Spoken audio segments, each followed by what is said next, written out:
Hola, soy Valen Yo soy Fabri, y esto es Revolución Cubana. Auto.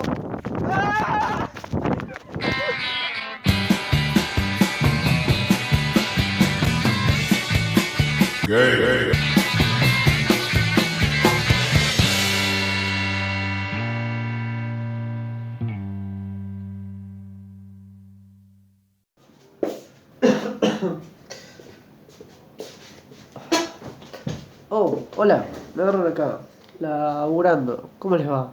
Bueno, hoy vamos a hablar de la Revolución Cubana. Pero antes de comenzar con el video, quiero que escuchen un audio que nos manda nuestro buen amigo Gaspi a este proyecto. Gorda, este es el video de Revolución Cubana de Fabri Valen. Antes de comenzar con la Revolución de Cuba de 1952, quiero comenzar con un dato de color que habla de la primera Revolución de Cuba. Esto fue ocurrido a finales del siglo XIX, más exacto en 1895. Fue un movimiento independentista que fue fundado por José Martí contra la dominación española. En ese momento, Cuba llevaba 400 años bajo el régimen español. Esta guerra finalizó en 2 años, tras el apoyo de los Estados Unidos en el conflicto, consiguiendo así la derrota de España. Pero la pregunta es, ¿por qué Estados Unidos ayudó con la independencia de Cuba? Estados Unidos buscaba una expansión hacia América Latina y, como no es ningún boludo, contribuir hacia la independencia de Cuba iba a beneficiar, ya que, por una parte, los cubanos eran independientes, pero bajo la tutela de Estados Unidos. Los cubanos, con el pasar del tiempo, comenzaron a darse cuenta que no era independiente del todo, ya que Cuba era libre del régimen español, pero ahora está bajo el control de los Estados Unidos.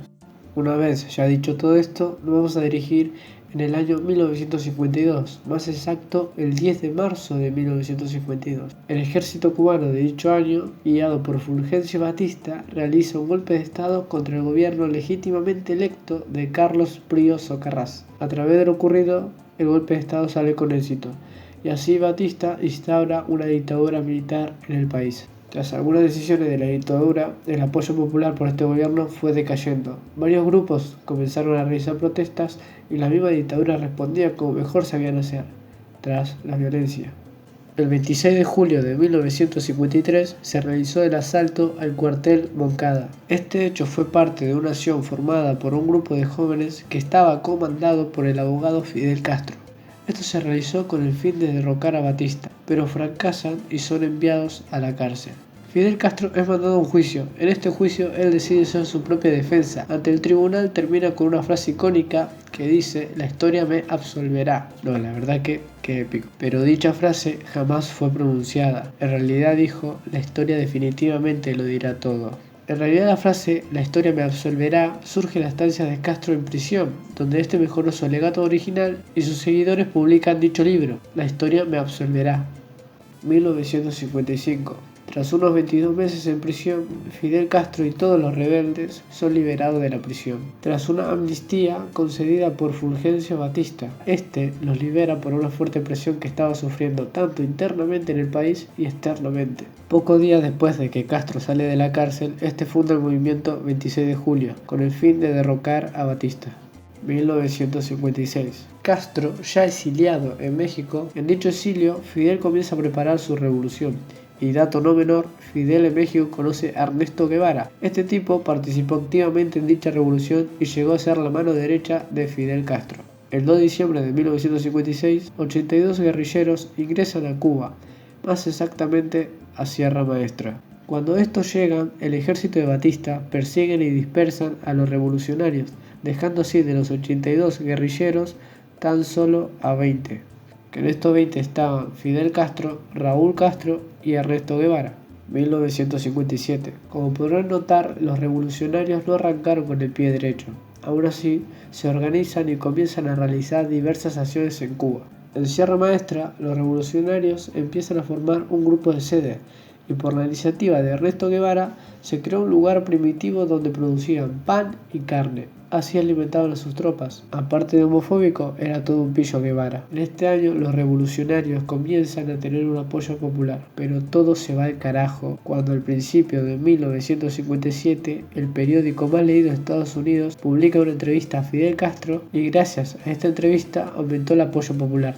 Tan así que hasta Estados Unidos comenzó a ver con buenos ojos a Fidel.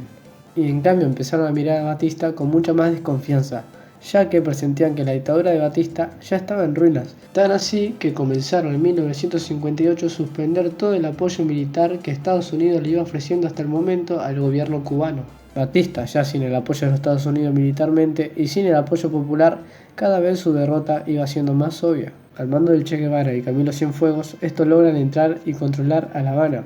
Para finales de octubre, la mayoría de las principales ciudades del país ya están tomadas. 1959. El 31 de diciembre, las tropas rebeldes toman un tren blindado que el gobierno había mandado para fortificar la ciudad. Finalmente, el 1 de enero de 1959, Fulgencio Batista huye en avión a las 3 de la madrugada hacia Santo Domingo. Y así termina esta historia, y Cuba ya es libre de la dictadura y todos son felices. Bueno, en verdad no. Tras la victoria de los revolucionarios, Fidel Castro se titula como primer ministro y poco a poco su poder va en aumento, convirtiéndose así en un nuevo dictador para el país. Pocos días después del triunfo de la revolución, Raúl Castro ordenó fusilar a decenas de policías y militares que habían servido bajo el mandato del dictador Fulgencio Batista, fusilando a 72 personas aproximadamente la noche de 11 o 12 de enero de ese mismo año.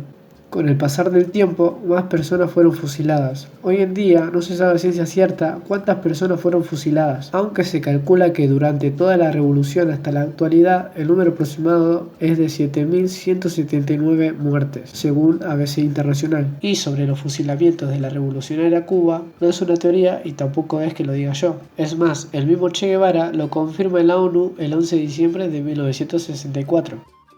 Fusilamientos, sí. Hemos fusilado, fusilamos y seguiremos fusilando mientras sea necesario.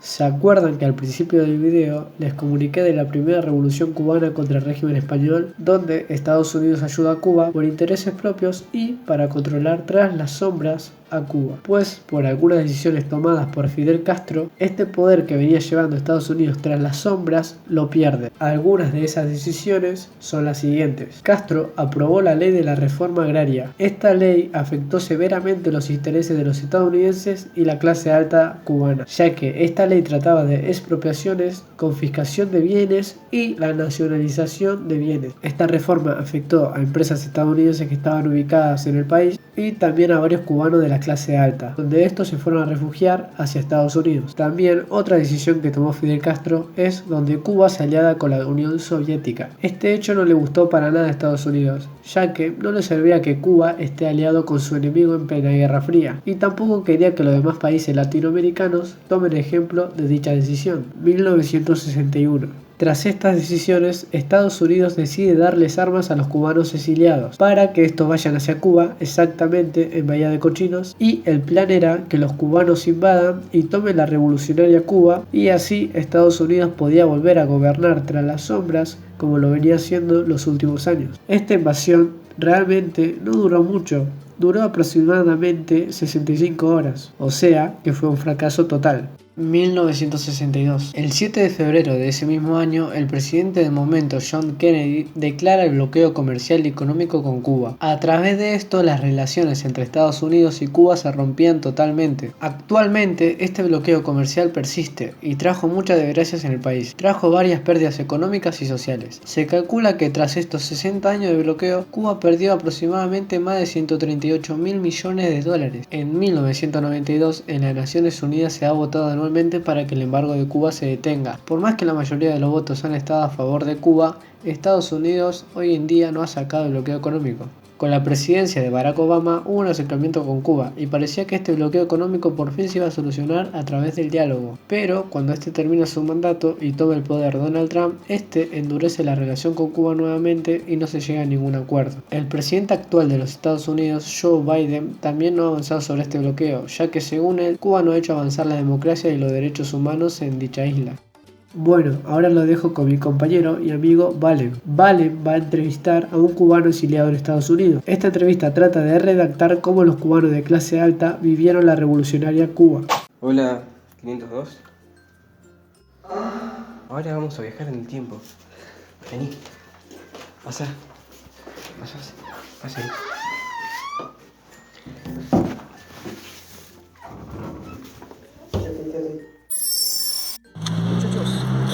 viaje en el tiempo, ahora vamos a buscar un cubano.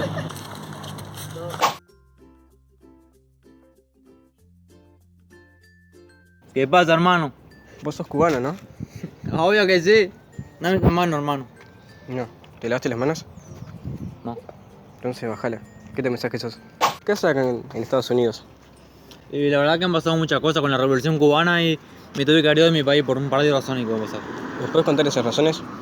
Y pasa que la Revolución Cubana mató a mi hijo homosexual. Y lo que pasa es que el Che Guevara y Fidel Castro mataron a mi hijo homosexual con la revolución. Disculpame, maestro, ¿qué no de Che Guevara? Pero lo peor de todo es que tuve que dejar mi empresa por el tema de la revolución y todo eso y tuve que venir para acá. ¿Y tu señora? No quiero hablar de eso porque mi mujer la verdad que es una zorra. Como tu hijo. ¿Cómo es tu nombre? Mi nombre, Ramón Castillo, empresario legítimo de azúcares de Cuba.